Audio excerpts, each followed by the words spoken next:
오늘 본문에서는 유다로 돌아온 사람들이 각기 자기의 성읍에 거주하였고, 또 그 중에서 예루살렘의 자원과 또 제비뽑기를 통해서 거주한 사람들이 누구인지에 대해서 기록을 시작하고 있는 부분입니다. 먼저 3절 말씀을 보면 이스라엘과 제사장들과 레위 사람들과 느디님 사람들과 솔로몬의 신하들의 자손은 유다 여러 성읍에서 각각 자기 성읍, 자기 기업에 거주하였느니라. 예루살렘에 거주한 그 지방의 지도자들은 이러하니. 여기 보면 각각 자기의 기업에 거주하였다라는 표현이 나옵니다. 이 말씀을 3절에 기록하고 난 다음에 예루살렘에 거주하게 된 사람들이 누구인지 기록한 이유는 이 예루살렘의 모든 사람들이 다 각기 자기의 성읍에 조상 때부터 기업으로 받은 그 땅에 가서 거주하였지만 예루살렘에 거주한 사람도 있다라는, 예루살렘에 거주하게 된 사람들을 부각시키기 위해서 원래 사람들이 와서 각각 먼저 자기의 성읍에 거주하였다라는 이 말씀을 전제로 이야기하고 있는 겁니다. 모든 사람들이 다 자기의 기업과 자기가 원래 있었던 그곳에 거주하였는데, 그 중에 특별히 예루살렘에 자원하여서 또 제비뽑기를 통해서 선출된 사람들이 있었다라는, 그 사람들을 부각시키기 위한 내용입니다. 근데 여기에 또 한 가지 우리가 또 깨달을 수 있는 것은, 보통 이렇게 어렵고 혼란, 이런 난세를 틈타서 한몫을 잡으려고 하는 사람들이 종종 있습니다. 전쟁통에 그리고 모든 사람들이 포로로 가고 이러는 아주 시끄럽고 왔다 갔다 하는 이 상황에서, 야, 내가 평소 때 저 땅이 참 탐났는데 주인이 없는 틈을 타서 내가 저 땅을 차지해야 되겠다, 이렇게 할 수 있지만, 유다 백성들이 모두 다가 다시금 예루살렘 또 유다 땅으로 돌아왔을 때에 그러한 자신이 어떤 이익을 얻고 또 한몫을 잡으려는 생각이 없이 각기 자기의 성읍에 거주하였다라는 것을 이야기하는 겁니다. 왜냐하면 지금 예루살렘 성을 회복하고 유다를 다시금 회복하는 것은 신앙의 회복과 같은 것이기 때문입니다. 신앙의 회복을 위해서 힘쓰고 신앙의 회복을 위해서 힘을 합치고 있는데, 그 틈을 타서 이익을 얻으려고 하는 인물이 있었다라는 것은 말이 안 되지 않습니까?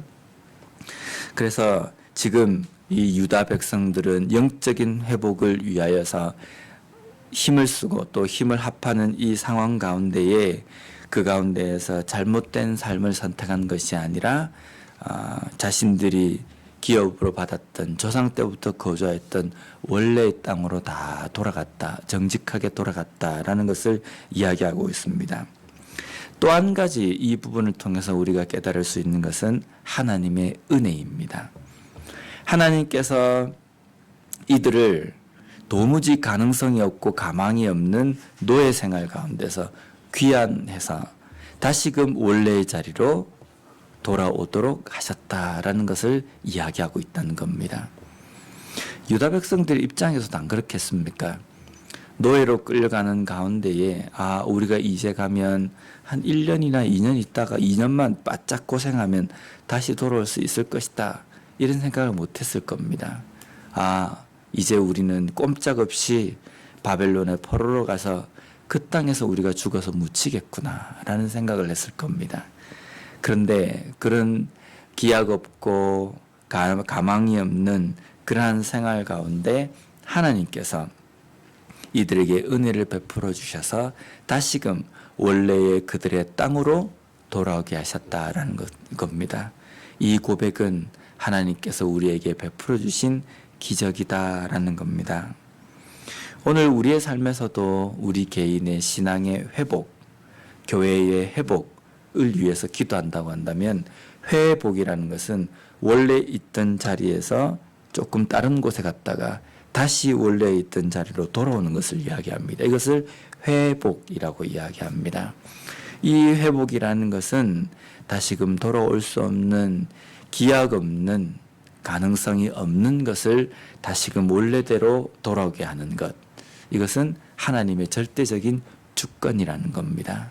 우리를 회복시켜 주시고 우리를 다시금 세워주시는 것은 하나님의 절대적인 주권 아래에 이루어진다는 것. 우리가 그것을 믿고 기도하는 우리가 되었으면 좋겠습니다. 그 다음에 3절부터 쭉 나와 있는 내용들에 보면 이스라엘과 제사장들과 레위 사람들과 느디님 사람들과 이러면서 각자 이 사람들의 이름을 기록하고 4절부터는 예루살렘에 거주한 사람들에 대해서 기록하고 있습니다. 4절에 예루살렘에 거주한 사람들, 여기 보면 유다 자손과 베냐민 자손들이 여기에 거주하였다라고 이렇게 되어 있습니다. 예루살렘과 다윗성과 아주 밀접한 그러한 땅이 어느 지파의 땅이냐면 베냐민 지파와 유다 지파의 땅입니다. 그렇기 때문에 가장 가까운 곳에 인접해 있는 그 지파들이기 때문에 예루살렘에 자원하고 예루살렘에 거주하기로 한 사람들이 아마 유다와 베냐민 지파 사람들이 더 많았기 때문에 가장 많이 거기에 거주한, 예루살렘에 거주하게 된 지파의 이름을 먼저 이야기하고 있습니다. 그 중에서 6절 말씀에는 베레스 자손에 대한 이야기가 나옵니다. 예루살렘에 거주한 베레스 자손은 모두 468명이니 다 용사였느니라. 여기 용사라고 이렇게 말하는 이 히브리어는 아느세 하일이라는 뜻인데 이게 힘의 남자들이라는 뜻입니다. 힘이 넘치는, 힘이 가득 있는 그러한 남자들이라는 뜻입니다. 이것은 힘이 건장한 남자들을 지칭할 때에도 이 말을 쓰지만 재정적으로 아주 탄탄한 사람, 지혜와 덕을 갖추고 있는 사람을 표현할 때도 이 표현을 씁니다.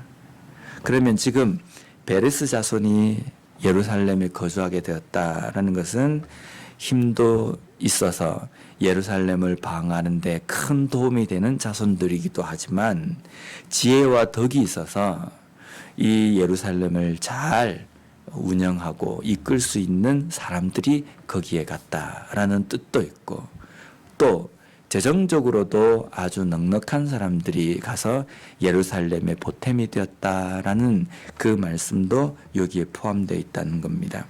즉 지금 예루살렘에 간 베레스 자손들은 예루살렘을 위해서 꼭 필요한 사람들이었다라는 말씀입니다. 우리가 우리의 교회의 부흥을 위해서, 우리 개인의 삶과 가정의 부흥을 위해서, 회복을 위해서 우리가 기도합니다. 우리가 기도할 때 저도 그렇게 기도합니다. 하나님, 우리 교회가 하나님께서 원하시는 교회로서의 그런 모습, 교회로서의 그 기능을 감당하기 위해서 우리 교회가 부족한 것이 참 많습니다. 필요한 것들이 있는데 하나님 그것을 위해서 그 필요한 것들을 채워주십시오. 그리고 우리 교회에 딱 맞는 일꾼들, 영혼들을 보내주셔서 우리 교회의 여러 가지 부족한 부분들 하나하나 채워가며 함께 힘을 합해서 교회를 다시금 느헤미야가 예루살렘을 회복시키고 또 예루살렘 성 가운데 거주하는 사람들이 이렇게 베레스 자손처럼 이런 사람들이 왔던 것처럼 우리 교회도 그런 사람을 보내주십시오라고 기도하고 있습니다. 우리가 그것을 위해서 기도하는 그러한 인내, 기도하면서 인내를 가지고 끝까지 붙들며 나아가는 우리가 좀 되었으면 좋겠습니다.